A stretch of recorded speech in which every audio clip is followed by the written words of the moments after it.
Assalamualaikum warahmatullahi wabarakatuh.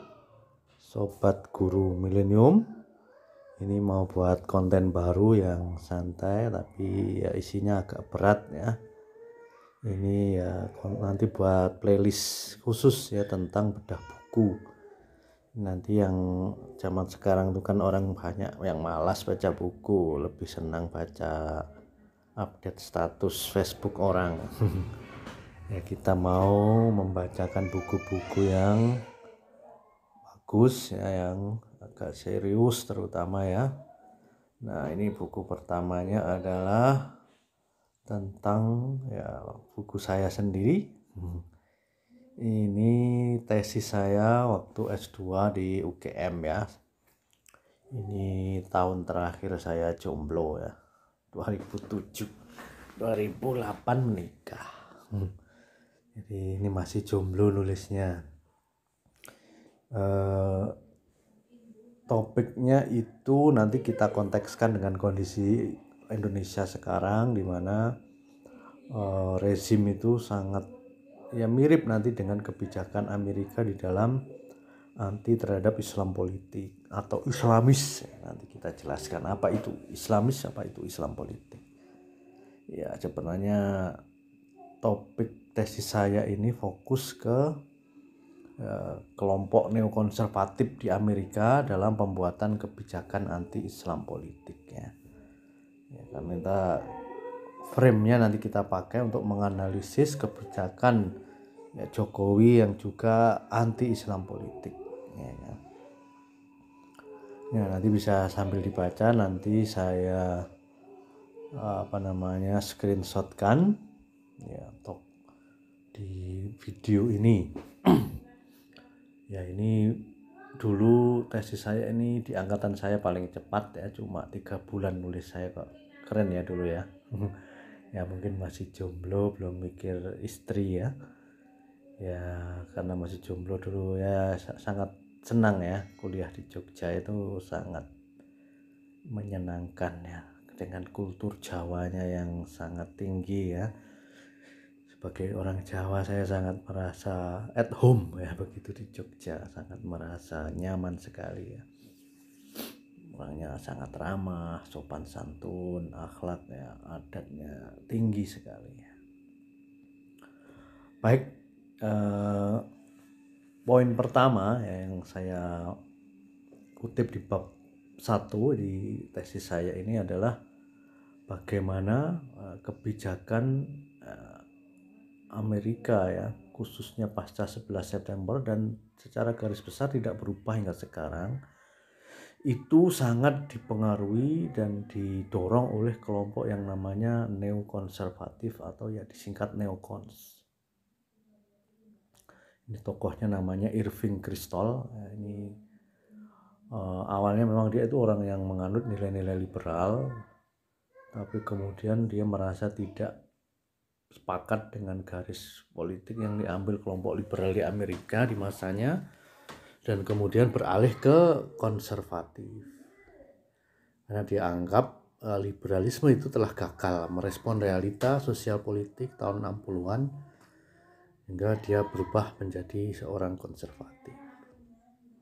Nah, dari kelompok inilah ya ada rumusan yang namanya Pax Americana yang meyakini bahwasanya takdir kepemimpinan global dunia itu harus di tangan Amerika. Ya, itu kan sudah mirip-mirip Yahudi ya. Ana khairu minhum, mirip iblis malahnya. Saya lebih baik dari kalian. Dan mencegah kemungkinan munculnya hegemoni tandingan yang bisa mendekati kekuatannya. Jadi ideologi kaum neokons itu menginginkan ya dunia itu ya akan baik, akan demokratis itu di bawah kekuasaan superpower Amerika, ya kan? Nah, seperti itu. Makanya ada doktrin militer namanya preemptive strike, itu berasal dari sini juga. Jadi kalau ada rezim, ada negara yang punya potensi mengancam kepentingan Amerika, ya disikat dulu. Urusan salah benar belakangan begitu. Itu yang kemudian terjadi di invasi Irak dan Afghanistan ya, terbukti klaim Irak punya senjata pemusnah massal dan sebagainya itu tidak pernah terbukti, ya kan. Itu yang penting ya, ada kelompok semacam itu di Amerika yang kemudian kalau di tesis saya ya bisa 2 jam ini kalau cerita semua tokoh-tokohnya, agenda-agendanya, itu akan sangat panjang ya. Intinya ada kelompok seperti itu yang dia tokoh-tokohnya itu ya menyebar ya di seluruh channel politik yang ada di Amerika, ya kan. Nah, ini yang cukup penting juga dipahami bahwasanya kebijakan luar negeri Amerika ya itu dulu kan ketika sebelum tahun 91 Soviet runtuh ya kan, memang perang dingin ya, dia fokusnya itu adalah membendung ya pengaruh komunisme internasional Uni Soviet ya. Mereka rebutan negara untuk dijadikan bloknya ya kan, dengan berbagai macam trik, dengan intelijen dan sebagainya. Nanti bisa buat bedah buku sendiri tentang itu. Nah, sebenarnya ketika Soviet jatuh itu ya kan, itu Amerika mengalami kebingungan ya kan. Terus nanti musuh utama kita siapa? Karena negara besar, negara adidaya tanpa musuh itu ya ibarat sayur tanpa garam. Ya, intinya juga ada potensi yang dia tangkap, ada negara-negara, ada kekuatan-kekuatan yang memang bisa mengancam Amerika ya pasca runtuhnya Soviet.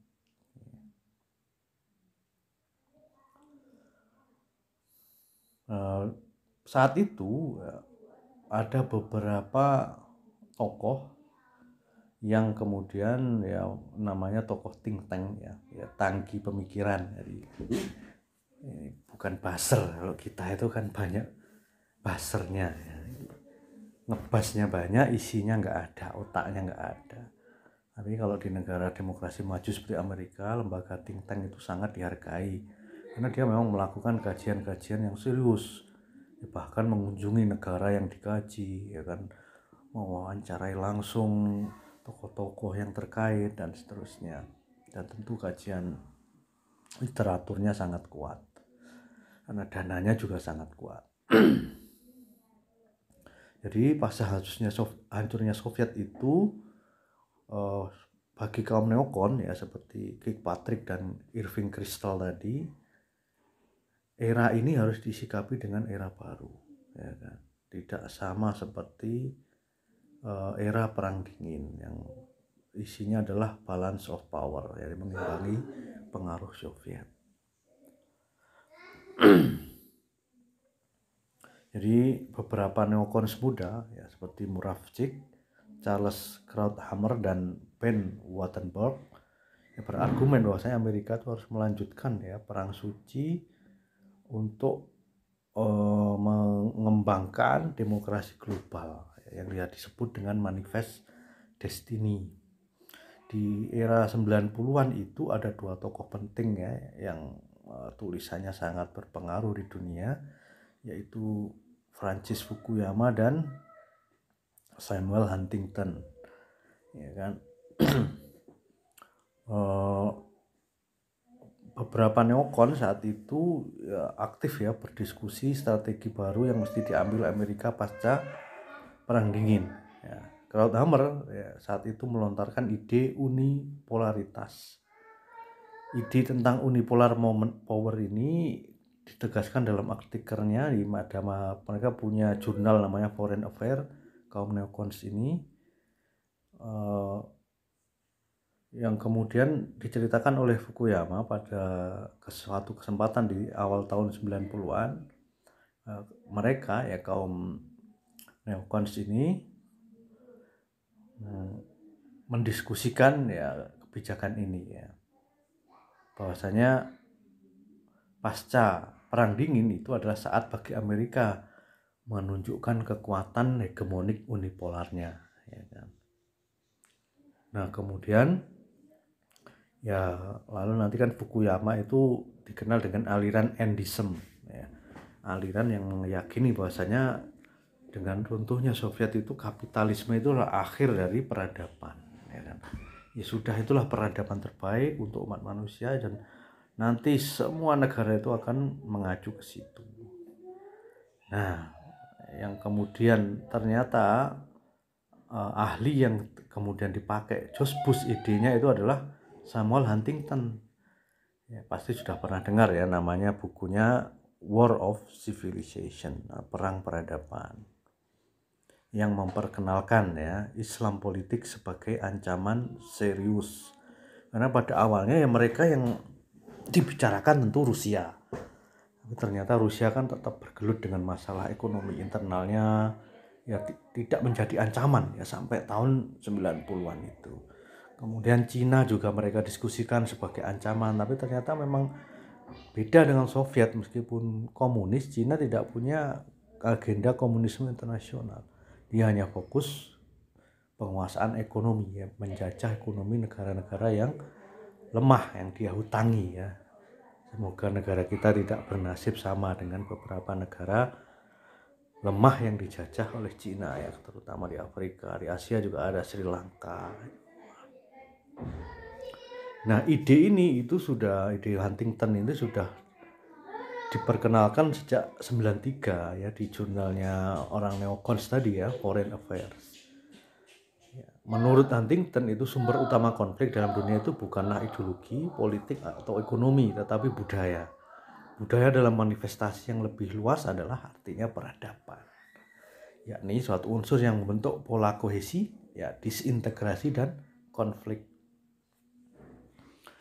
Huntington menilai kalau perang antar suku, etnik, agama, dan bangsa itu hanya fenomena umum. Perang dingin itu ia nilai sebagai penyimpangan sejarah, ya, tidak penting, ya, tidak substansial, serta tidak membahayakan. Perang Teluk Satu juga menurut dia adalah perang peradaban pertama pasca Perang Dingin. Ya, meskipun ia mengidentifikasi 9 peradaban kontemporer, namun hanya 2 peradaban yang menjadi favoritnya, yaitu Barat dan Islam. 7 peradaban lainnya ya, supaya tahu, ada peradaban Cina, Jepang, Amerika Latin, Afrika, Hindu, Buddha, dan Kristen.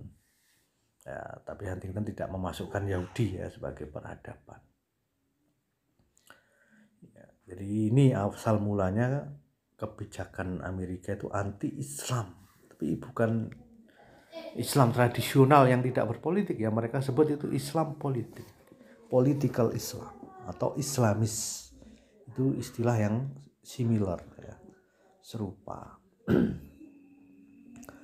Ya, sebagaimana sebagian orang barat, orientalis dan yang lain, Huntington itu juga menganggap Islam itu agama pedang yang mengagungkan kejayaan militer ya.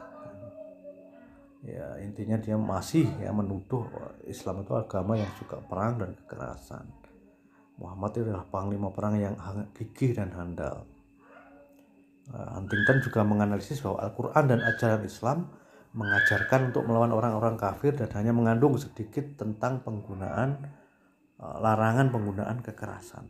Bahkan konsep anti kekerasan tidak ada dalam praktek dan doktrin seorang muslim. Ya, tentu kita sebagai muslim paham kalau dia itu ya salah ya, kebanyakan membaca buku-buku orientalis yang membenci Islam.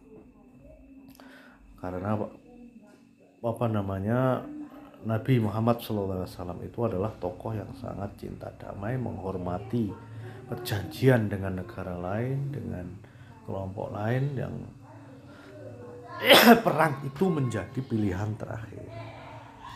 Sebenarnya secara akademis Huntington ini gagal ya mengidentifikasi nilai-nilai ya, institusi dan pola pikir 9 peradaban yang ia klasifikasi. Ya kan? Ya. Wujud pembagiannya itu tidak berdasar, sangat simplifikasi ya kan, dan tumpang tindih antara agama dan teritori. Ya, baginya tantangan para pengambil keputusan di Barat adalah bagaimana membuat Barat semakin kuat dan menjaga peradaban lain agar tetap terkontrol ya, terutama Islam. Jadi Islam politik menurutnya merupakan salah satu aspek fundamentalisme Islam yang mencakup ide-ide, praktek, retorika, dan pengembalian kembali ajaran Islam pada sumber-sumber aslinya yaitu Al-Quran dan hadis. Ya, berkuasanya Islam politik dalam pandangan Amerika yang neokons ini adalah upaya sistematis untuk menggantikan hukum dan peradaban Barat dengan Islam. Ya, tapi apa salahnya kalau memang peradaban Islam lebih baik, peradaban Barat lebih jelek gitu. Nah, ini yang tidak ada dalam logika mereka. Logika mereka adalah yang terbaik, peradabannya adalah yang paling unggul bagi umat manusia.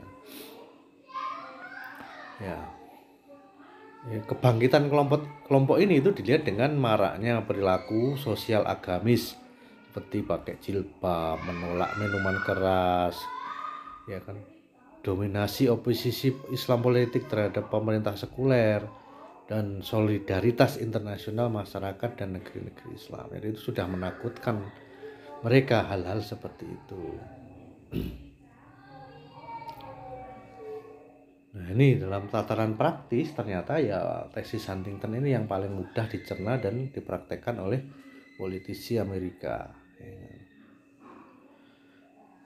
Nah, itulah poin penting bahwasanya kebijakan anti-Islam politik itu memang asal mulanya dari ya kesalahan Huntington dalam mengidentifikasi peradaban yang ya sebenarnya juga wajar juga, mereka pasti takut ya karena Islam punya sejarah, punya doktrin yang sangat hebat ya, di dalam sejarahnya pernah menjadi pemimpin dunia ya. Ini salah satu di antara jarang peradaban yang mampu menghancurkan ya, menguasai Barat ya, Eropa pada saat itu. Nah, kaitannya dengan sekarang itu adalah lalu apa Islam politik yang dimaksud ya, yang dalam penelitian saya ini ya sebagaimana saya kutip dari ya akademisi yang sangat ya diakui ya di dalam kajian Islam politik atau Islamis, itu saya ringkas ada definisinya adalah ya kelompok ya kan, atau juga bahkan rezim yang mempunyai ideologi bahwasanya syariat Islam atau hukum Islam itu adalah solusi ya bagi kaum muslimin ya, dan harus diterapkan dalam konteks negara. Nah, ada beberapa tipe Islam politik atau Islamis. Ada yang tipenya jihadis. Tipe jihadis ini yang menggunakan ya kekerasan ya, militer maupun bahkan ya sampai teror ya, untuk melaksanakan atau ya memuluskan agendanya. Sudah banyak contohnya, baik yang ekstrim seperti ISIS, Al-Qaeda maupun yang ya bersifat lokal ya, seperti Boko Haram ya, di Afrika, kemudian Abu Sayyaf di Filipina, MILF itu kan kelompok-kelompok jihadis sipil. Ya kan? Ya kita tidak bisa menyalahkan total, meskipun ya tentu kita kutuk ketika mereka melakukan bom bunuh diri yang acak ya terhadap muslim sendiri bahkan. Tapi harus didiskusikan satu persatu karena konteksnya berbeda.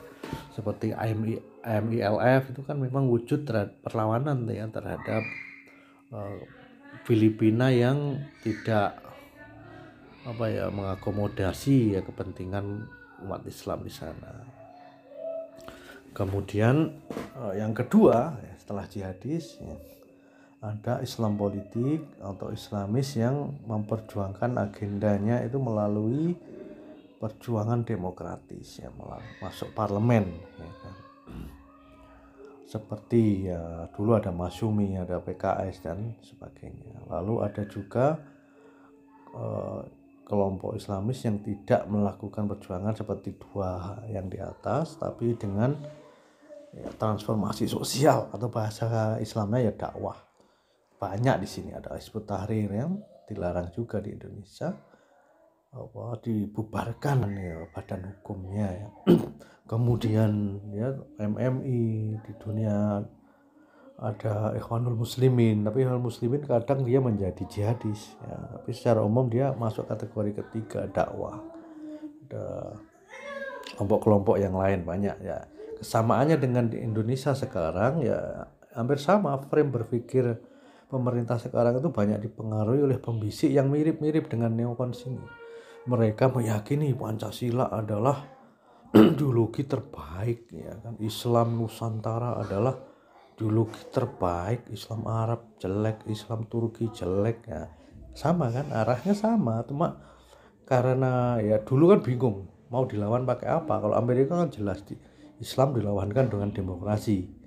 Nah, pemerintah sekarang itu Islam dilawankan dengan Pancasila, padahal ya tidak bisa, tidak apple to apple begitu. Ya ini sudah 20 menit, insya Allah nanti kita sambung lagi.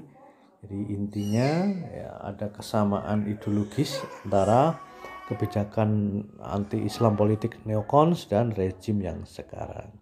Semoga bermanfaat. Saya tinggal ngopi dulu sambil jaga anak-anak sekolah online. Assalamualaikum warahmatullahi wabarakatuh.